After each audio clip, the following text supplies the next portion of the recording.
E aí, pessoal? Sejam bem-vindos para mais uma aula de Química Geral aqui no Cursinho Popular Antonieta de Barros. E na aula de hoje nós vamos falar sobre os gases. Esse assunto tão temido e interdisciplinar com a física, né?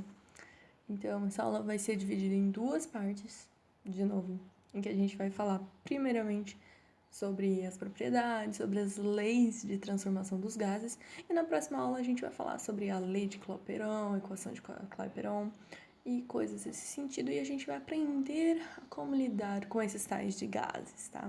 E a gente vai começar falando então sobre as transformações gasosas, tá?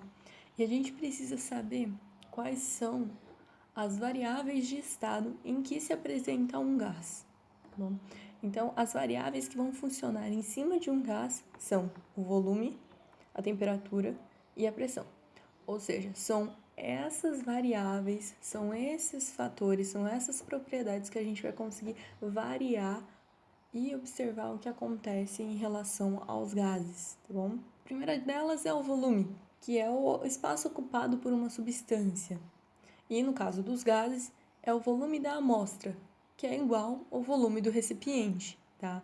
Um gás, ele ocupa todo o volume do recipiente. E as unidades que a gente utiliza é o metro cúbico, o decímetro cúbico, o litro, centímetro cúbico e ml, tá? Uma coisa que a gente vai pedir para vocês lembrarem é que 1 litro é igual a 1 decímetro cúbico e 1 metro cúbico é igual a 1000 decímetros cúbicos. Ou seja, 1 metro cúbico é igual a 1000 litros, tá bom? 1 litro é igual a 1 decímetro cúbico e 1 metro cúbico é igual a 1000 litros. Fechou? E a segunda variável é a temperatura. E a temperatura é o grau de agitação térmica das moléculas que constituem uma substância. E no estudo dos gases, a gente usa a escala Kelvin, representada por um K, ou a escala absoluta. Já no Brasil, a gente utiliza a escala Celsius, ou seja, graus Celsius, para medir a temperatura. Então, a gente precisa fazer uma transformação desses graus Celsius em Kelvin, utilizando a seguinte relação: graus Celsius mais 273. Isso vai dar a nossa temperatura na escala Kelvin, tá? E a terceira variável é a pressão. E a pressão nada mais é do que uma força exercida em uma unidade de área. Mas no caso dos gases, a pressão é resultado do choque das moléculas desses gases contra as paredes de um recipiente que as contém. Ou seja, eu tenho aqui no recipiente, as moléculas estão aqui dentro, se debatendo contra a parede. Essa é a pressão exercida dentro desse recipiente. E o manômetro é o equipamento utilizado para medir a pressão dos gases.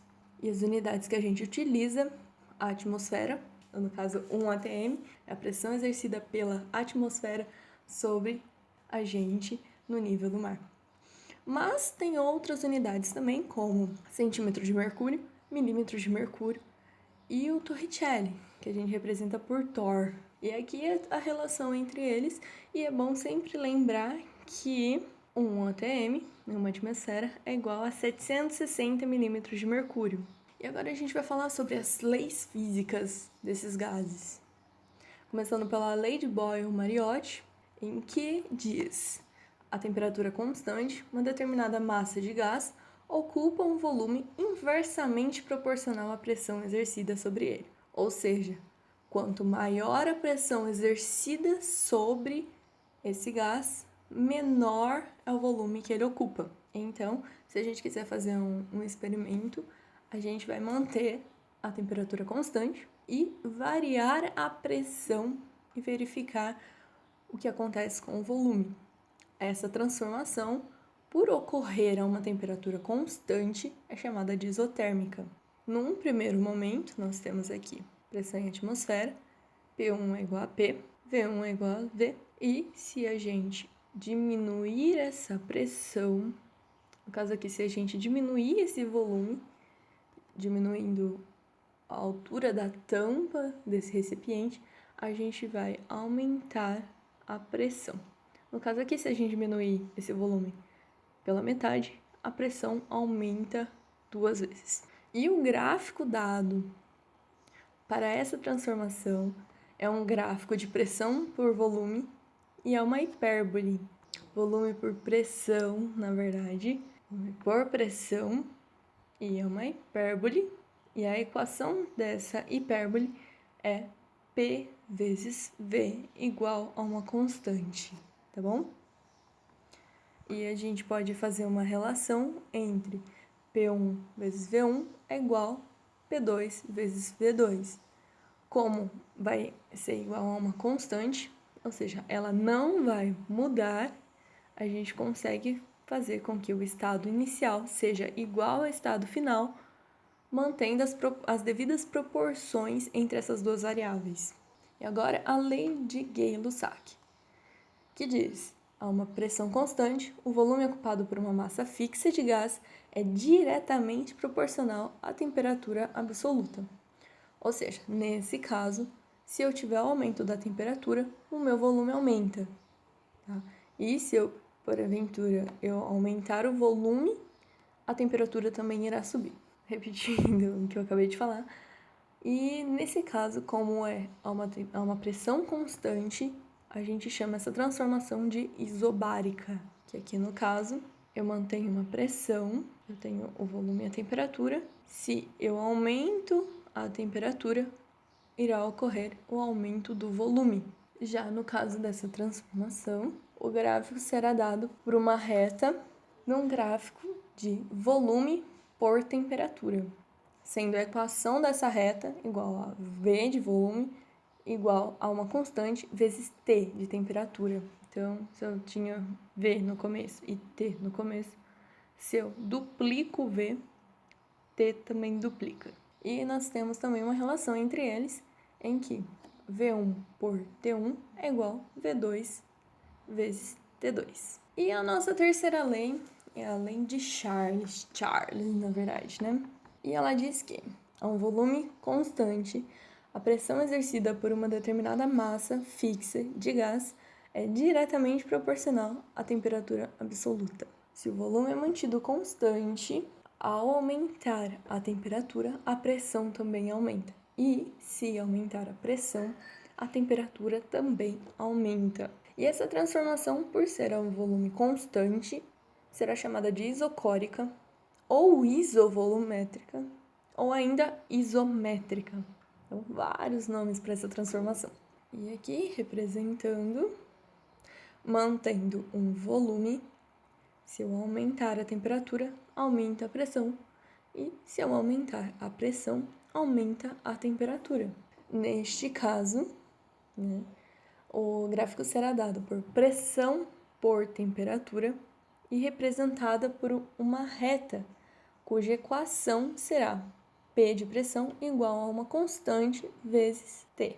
E a mesma coisa da transformação anterior, se eu duplicar a pressão, a temperatura também duplica. Se eu duplicar a temperatura, a pressão também duplica. E a relação para essa vai ser P1 sobre T1 é igual a P2 sobre T2. E agora a gente precisa falar um pouquinho sobre os tipos de gases, tá? O tipo número 1 é o gás perfeito, ou o gás ideal. E ele obedece rigorosamente todas as leis físicas dos gases que a gente acabou de ver em quaisquer condições de pressão e temperatura. Já o gás real é um gás que não segue o comportamento do gás perfeito, do gás ideal, principalmente a pressões muito altas ou temperaturas muito baixas. Isso porque vai ocorrer a alta redução do volume e as partículas, por estarem muito próximas, passam a interferir umas nos movimentos das outras. Então, um gás real irá se aproximar do comportamento de um gás ideal à medida que se diminui a pressão e aumenta a temperatura. E agora vamos falar um pouquinho sobre as propriedades desses gases, tá? Primeiro, a equação geral dos gases, que é utilizada quando ocorre uma transformação gasosa, em que as três variáveis de estado, ou seja, pressão, volume e temperatura, se modificam simultaneamente. E para isso, para chegar nessa equação, a gente precisa lembrar da relação que a gente obteve pela lei de Boyle-Mariotti, a lei de Gay-Lussac e a lei de Charles, tá? E essa equação geral dos gases é uma combinação dessas três relações matemáticas que a gente obteve para cada transformação, sendo então, no caso, PV sobre T é igual a uma constante. Isso para uma determinada massa fixa de gás. E, nesse caso, a gente pode utilizar que o estado inicial é igual ao estado final, variando as devidas variáveis, né? Então, P1 vezes V1 dividido por T1 é igual a P2 vezes V2 dividido por T2, ou também conhecido como PVT, Paul-Voltaire. A segunda coisa que a gente precisa lembrar são as condições normais de temperatura e pressão, ou CNTP. E o que é essa bendita? A CNTP, então, indica as condições em que esse gás será tratado numa condição normal. Por exemplo, a 1 atmosfera de pressão, ou 760 milímetros de mercúrio, a 0 Celsius, ou 273 Kelvin. É isso, lembre-se, tá? 273 Kelvin, 760 milímetros de mercúrio, tá? Ou seja, 1 atm e 0 graus Celsius. Essa é a condição normal de temperatura e pressão. A gente precisa também falar um pouquinho sobre a lei de Avogadro. Nesse caso, quando nós temos volumes iguais de gases quaisquer a uma mesma temperatura, mesma pressão, elas vão possuir o mesmo número de moléculas, como aqui no caso do N2, O3 e hélio. Tá? Então, gás nitrogênio, gás ozônio e gás hélio. E eles são representados por N, N2, N, O3, N, EHE, né? Sendo que esse N é a quantidade de mols de cada gás. Dando continuidade à lei de Avogadro, vamos chegar no volume molar, que corresponde ao volume ocupado por 1 mol de qualquer gás em determinadas condições de temperatura e pressão. Mas quando a gente for considerar 1 mol na CNTP, nós vamos considerar então que esse volume é de 22,4 litros por mol. Tá? É importante lembrar desse volume. E bom, pessoal, era isso que eu tinha preparado para hoje. Nós nos vemos na semana que vem. Então, peço desculpas pela minha ausência nas últimas 2 semanas. Final de ano é muito complicado pra gente, tá bom? Então, vejo vocês na semana que vem, pessoal. Até mais.